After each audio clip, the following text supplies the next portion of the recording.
আমার নাম সুজয়, বাড়ি বাঁকুড়া, বয়স ২৬। আমি সবে একটা চাকরি পেয়েছি। বাড়িতে আমি এক ছেলে, মা ও বাবাকে নিয়ে আমাদের ছোট সংসার ভালোই কাটছিল। আমার খুব বয়স্কা মহিলাদের সাথে বন্ধুত্ব করতে ভালো লাগে, যে কারণে বয়স্কা মহিলারা আমার সাথে বন্ধুত্ব করলে সহজে ভুলতে পারত না। আমি আজ বয়স্কা মহিলাদের নিয়ে অনেকগুলো ঘটনা বলবো। এসব ঘটনার মধ্যে প্রথম যার সম্বন্ধে বলছি সে হলো জয়ন্তী কাকি, যার সাথে সবাই বন্ধুত্ব করতে চায়। জয়ন্তী কাকি দেখতে খুবই সুন্দরী, সে সবসময় শুধু শাড়ি পরে থাকত। জয়ন্তী কাকিরা কাপালি ছিল, সেই জন্যে ওরা কাপড় কম পরত। জঙ্গলে পাতা কুড়াতে গেলে অনেকেই পর্যবেক্ষণ করত তার কাজের। জয়ন্তী কাকির সাথে অনেক ইয়াং ছেলের বন্ধুত্ব ছিল। অনেক সময় তারা গল্প করার জন্য কাকিকে ডেকে নিয়ে যেত, কেননা কাকির চেয়ে ভালো গল্প কেউ করতে পারে না। সবাই একরকম পাগল প্রায় কাকির সাথে গল্প করার জন্য। আমি অনেকবার ক্রিকেট খেলার মাঝে জলখাবার বাহানায় কাকিদের বাড়িতে জল খেতে গিয়ে কাকিকে দেখে আসতাম। কাপড় কাচার সময়, বাসন মাজার সময়, উঠোন ঝাড়ু দেওয়ার সময় সহ অনেক কাজের মাঝে কাকিকে সাহায্য করতাম। এতে আমারও বেশ সুবিধা হতো, অনেক কিছু দেখার সৌভাগ্য হতো। বন্ধুরা, তোমরা নিশ্চয়ই বুঝতে পেরেছ আমি কিসের কথা বলছি। তাদের বাড়ির অবস্থা ভালো ছিল না। স্বামী ও তার এক ছেলে নিয়ে ছিল সংসার। পাটকাঠি আর ছনের বেড়ার বাড়ি ছিল কাকিদের। গ্রামের দিকে বাড়ি, সেই জন্যে সকালের দিকে উঠে ওনার স্বামী কাজে যেত আর ছেলে পড়াশোনা করত শহরে। ছেলে আসতো না বাড়িতে, ওনার স্বামী কোনো দিন আসতো, আবার 4 ও 5 দিন আসতো না। কাজের চাপ থাকলে থেকে যেত শহরে। যেহেতু ওনারা ছিল কাপালি, সেই জন্যে গরমকালে সন্ধেবেলায় কাঠ ভাঙতে যেতে হতো আর সেই কাঠ দিয়ে রাতের রান্না করতে হতো। আমাদের একটা বাগান ছিল, সেই বাগানে প্রচুর শুকনো কাঠ ছিল। আমাদের জমি অনেক বড় জায়গা নিয়ে। হঠাৎ একদিন আমার মা ও বাবা আমাদের গুরুদেবের আশ্রমে গেল, আর যাবার আগে মা বলে গেল, বাগানে কেউ কাঠ ভাঙতে এলে ধরে বেঁধে রাখবি। আমিও সেই মতো বাগানের দিকে লক্ষ্য রেখেছিলাম। খুব গরম পড়ায় আমি সন্ধে হবার আগে স্নান করতে বাথরুমে ঢুকেছি। হঠাৎ শুনতে পাই কাঠ কাটার শব্দ। দরজা খুলে তাকিয়ে কাউকে দেখতে পাচ্ছিলাম না, সেই জন্যে বাগানের দিকে এগিয়ে চললাম গুটি গুটি পায়ে। একটা নারিকেল পাতার ওই পাশে অল্প আলোতে দেখতে পাচ্ছি একজন মানুষ ঘামে ভিজে অবস্থায় দাঁড়িয়ে কাঠ কাটছে। আচমকা তাকে ধরে ফেলি। আমি বলি, আজ ধরেছি, ছাড়বো না কাঠচোর কোথাকার। আমাকে বলে, ছাড়, আমি জয়ন্তী, তোদের পাড়ার কাকিমা, ছাড় আমাকে। আমি ছেড়ে দিলে সে হাফ ছেড়ে বাঁচল, আমার দিকে ফিরল। আমি বললাম, কাকি, তুমি এই অন্ধকারে জঙ্গলে কাঠ কাটছো কেন? উত্তরে আমাকে বলে, আমাদের পুজোর জন্যে কাটছি, নিয়মে আছে সেই জন্যে। আমি বললাম, একবার বলতে পারতে বাড়ি এসে, তোমায় কি বারণ করতাম? আমি একা বাড়িতে, মা ও বাবা গুরুদেবের আশ্রমে গেছে, তোমারও বাড়িতে কেউ নেই। তুমি আমার বাড়িতে যদি থেকে তোমার পুজো করো, তাহলে আমার হাত পুড়িয়ে রান্না করতে হবে না। প্লিজ কাকি, থাকো না আমার সাথে, তোমার পুজোর সব ব্যবস্থা আমি করে দেব, আর তোমার গল্প করতে পারবো। তারপর আমাদের বাড়িতে আসলো। স্নান সেরে কাকি পুজো দিচ্ছে ও রান্না করছে। আমি দাঁড়িয়ে দাঁড়িয়ে কাকির পুজো দেয়া আর রান্না করা দেখছি। অনেক ভালো লাগছিল আমার। রান্না করায় সাহায্য করার নাম করে কিছু কাজও করে ফেললাম। বন্ধুরা, ইউটিউবের কড়া নিয়মের কারণে এসব ঘটনা সরাসরি বলা যাচ্ছে না। তোমরা কমেন্টে দেয়া লিংক থেকে আমার ওয়েবসাইট ভিজিট করো, সেখানে একদম খোলামেলা গল্প দেয়া আছে। সময়টা বর্ষাকাল, আমি খেলতে গেছিলাম আমাদের পাশের খেলার মাঠে। তখন বিকাল 5টা বেজে গেছে, খুব ঝড় উঠেছে। সবার থেকে আমার বাড়ি দূরে, সেই জন্যে বৃষ্টি নেমে আসায় আমি জয়ন্তী কাকি বাড়ি গিয়ে উঠি। জয়ন্তী কাকি বাড়িতে একা ছিল, কেউ ছিল না। তার পরনে ছিল শাড়ি, একদম হালকা রঙের। কাকিরা কাপালি বংশের হওয়ায় শাড়ি ছাড়া অন্য কিছু ব্যবহার করে না।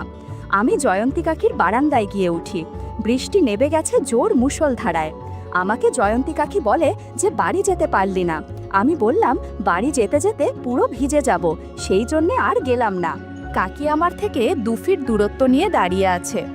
বৃষ্টি আরও জোরে নামতে থাকে, যেমন হাওয়া তেমন বৃষ্টি। কাকিদের বাড়িটা ছিল খড়ের চাল আর চারপাশে বেড়া দেয়া। কাকি আমাকে বলল, তুই দাঁড়া, আমি হারিকেন ধরিয়ে আনি, বলে ঘরের দিকে গেল।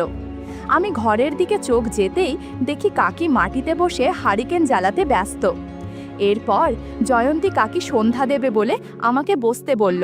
বারান্দায় প্রদীপ জ্বালালো আর ঘরেও। হারিকেনের আলোতে ঘর পুরো আলোকিত হয়ে আছে। কোনো রকমে উঠে কাপড় ঠিক করে বৃষ্টির মধ্যে বেরিয়ে বাইরে গেল কোনো ছাতা ছাড়া। একটু পরে এসে বলল, তুই বাড়ি যাবি না? আমি বললাম, বাড়িতে কেউ নেই। জিজ্ঞাসা করলো কোথায় গেছে। আমি বললাম, মা মামার বাড়িতে আর বাবা কাজের সূত্রে বিদেশে। সেই কথা শুনে বলল, তাহলে তোর খাওয়া দাওয়ার কি হবে? আমি বললাম, ওই নিজেই যা পারছি তাই করছি। আমি কাকিকে মিথ্যে বললাম, কারণ আমার খাবার হোটেল থেকে আসে প্রতিদিন, আর কলেজ ছুটি, তাই বাড়িতে একা থাকার সিদ্ধান্ত নিয়েছি। জয়ন্তী কাকি এটা শুনে বলল, তাহলে তুই খেয়ে যাস। আমি বললাম, কি খাবো? কাকি বলল, ঘরে কিছু খাবার আছে, খেয়ে নে। দির পর কাকি সন্ধ্যা দেবে বলে হাতে একটা প্রদীপ, ধূপ ও জল নিয়ে চারিদিকে ছাটাতে লাগলো। আর তার হাঁটা চলার জন্যে কাপড় অগোছালো হয়ে যাচ্ছিল, কিন্তু সেদিকে তার খেয়াল নেই। আমার বেশ অস্বস্তি হচ্ছিল। কাকি সন্ধে দিয়ে পুজো সেরে পা ধোবার জন্যে বাইরে এগিয়ে গেল আমার হাতের প্রদীপটা নিভিয়ে। হঠাৎ এক ঘটনা ঘটে বসল। কাকি পা ধুতে গিয়ে বৃষ্টির কাদায় পা পিছলে বারান্দার বাইরে পড়ে গেল।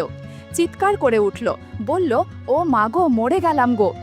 আমি তাকিয়ে দেখি কাকি পুরো কাদায় পড়ে আছে আর ব্যথায় কান্না করছে। আমি গিয়ে কাদা থেকে টেনে তুলতে গিয়ে পুরো ভিজে গেলাম, কাদাও লেগে গেল।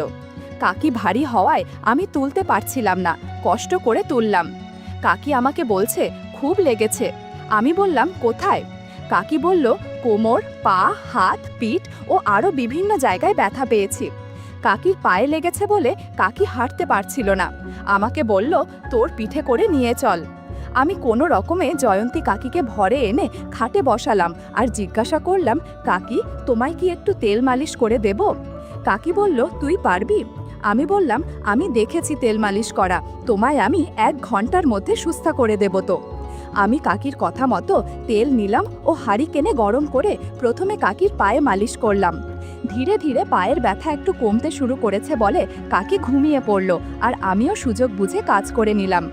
বন্ধুরা, ইউটিউবের কড়া নিয়মের কারণে এসব ঘটনা সরাসরি বলা যাচ্ছে না। তোমরা কমেন্টে দেয়া লিংক থেকে আমার ওয়েবসাইট ভিজিট করো, সেখানে একদম খোলামেলা গল্প দেয়া আছে। পরের দিন ছিল দুর্গাপুজোর 1 মাস আগের বর্ষাকালের সময়। আমাদের গ্রামের প্রচুর পুকুর ছিল।